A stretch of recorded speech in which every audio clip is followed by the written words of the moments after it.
Already has it been related how the great Leviathan is afar off descried from the masthead, how he is chased over the watery moors, and slaughtered in the valleys of the deep, how he is then towed alongside and beheaded, and how, on the principle which entitled the headsman of old to the garments in which the beheaded was killed, his great padded surtout becomes the property of his executioner, how, in due time, he is condemned to the pots, and, like Shadrach, Meshach, and Abednego, his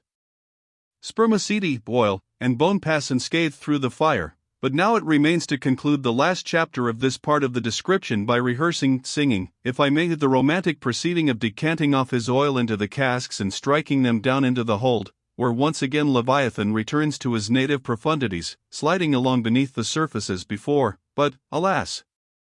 never more to rise and blow. While still warm, the oil, like hot punch, is received into the 6-barrel casks, and while, perhaps, the ship is pitching and rolling this way and that in the midnight sea, the enormous casks are slewed round and headed over, end for end, and sometimes perilously scoot across the slippery deck, like so many landslides, till at last manhandled and stayed in their course, and all round the hoops, rap, rap, go as many hammers as can play upon them, for now, ex officio, every sailor is a cooper. At length, when the last pint is cast, and all is cool, then the great hatchways are unsealed, the bowels of the ship are thrown open, and down go the casks to their final rest in the sea. This done, the hatches are replaced, and hermetically closed, like a closet walled up. In the sperm fishery, this is perhaps one of the most remarkable incidents in all the business of whaling.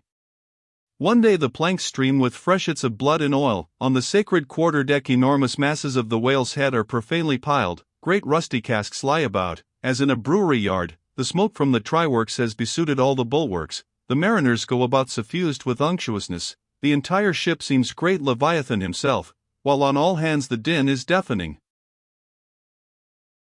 But a day or two after, you look about you, and prick your ears in this selfsame ship, and were it not for the telltale boats and try-works, you would all but swear you trod some silent merchant vessel, with a most scrupulously neat commander.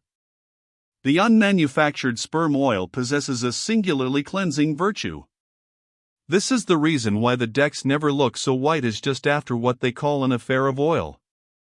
Besides, from the ashes of the burned scraps of the whale, a potent ley is readily made, and whenever any adhesiveness from the back of the whale remains clinging to the side, that ley quickly exterminates it. Hands go diligently along the bulwarks, and with buckets of water and rags restore them to their full tidiness. The soot is brushed from the lower rigging. All the numerous implements which have been in use are likewise faithfully cleansed and put away. The great hatch is scrubbed and placed upon the try-works, completely hiding the pots, every cask is out of sight, all tackles are coiled in unseen nooks, and when by the combined and simultaneous industry of almost the entire ship's company, the whole of this conscientious duty is at last concluded, then the crew themselves proceed to their own ablutions, shift themselves from top to toe, and finally issue to the immaculate deck, fresh and all aglow, as bridegrooms new leaped from out the daintiest Holland.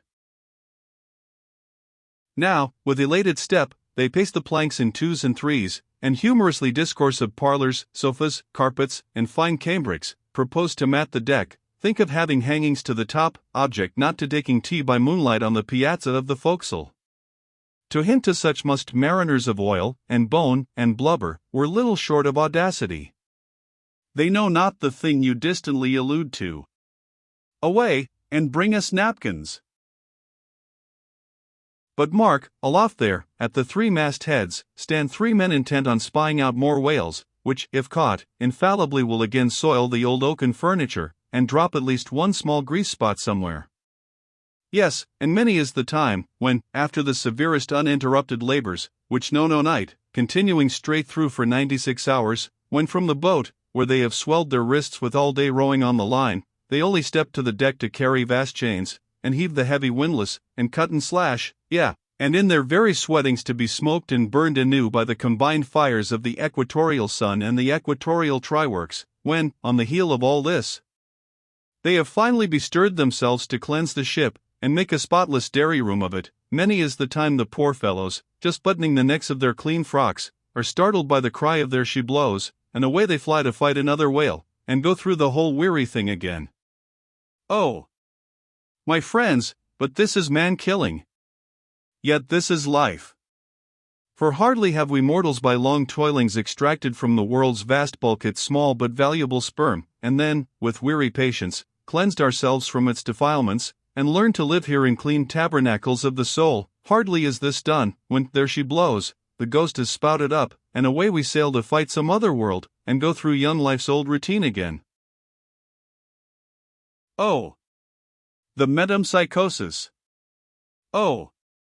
Pythagoras, that in bright Greece, 2,000 years ago, did die, so good, so wise, so mild, I sailed with thee along the Peruvian coast last voyage, and, foolish as I am, taught thee, a green simple boy, how to splice a rope.